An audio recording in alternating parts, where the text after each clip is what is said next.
يلا بينا يا حبايبي نعمل مع بعض حلا بارد بدون بيض وبدون دقيق وبدون فرن، وطعمه احلى من الجاتو وباقل تكلفه. هيكون معانا زي ما احنا شايفين مع بعض كيك سويس رول اي نوع بتحبوه، وهنقطعه بنفس الصوره ونرصه، نبتدي نرصه في الصينيه زي ما احنا شايفين مع بعض. وبعد كده هنجيب كوبايه لبن دافي وهنبتدي نحطها على الكيك بنفس الصورة.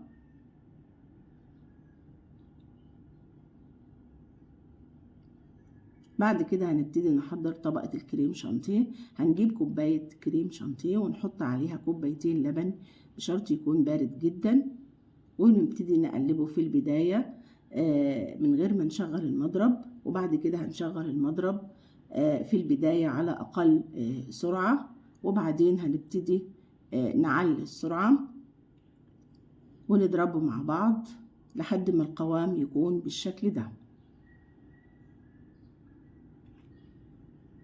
بعدين هنبتدي ناخد جزء منه ونحطه على كيك السويس رول، وبنبتدي نفرده في الصينية بنفس الشكل.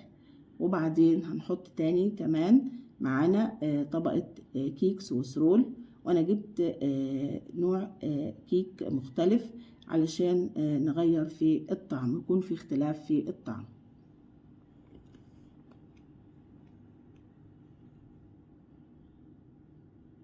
بعد كده هنحط طبقة كريم شانتيه تانية ونفردها في الصينية بنفس الصورة.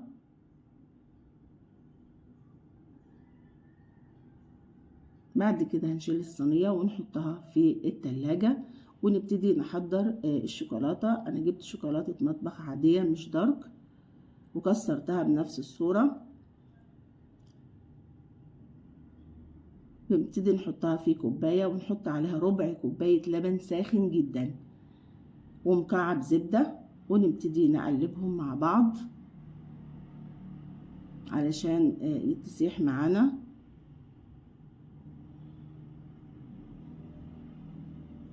لحد ما يكون قوام الشوكولاتة سايل معانا زي ما احنا شايفين مع بعض. بعد كده هنضيف معلقة زيت صغيرة علشان تدينا لمعة. بعد كده هنسيبها لحد ما تبرد جدا معانا، نحطها على الصينية بس بعد ما تكون بردت جدا. بعد كده بنحطها على وش الصينية بنفس الصورة. بعد كده هنشيل الصينية كلها وبنحطها في التلاجة مش أقل من ساعة قبل ما نقطعها. وبعد كده هنقطعها شايفين مع بعض.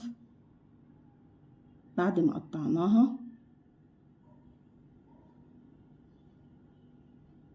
بصراحة طعمها ولا أروع، أحلى من الجاتو وبأقل تكلفة عملناها. وألف هنا وشفا على كل اللي جربها، وما ننساش اللايك والاشتراك.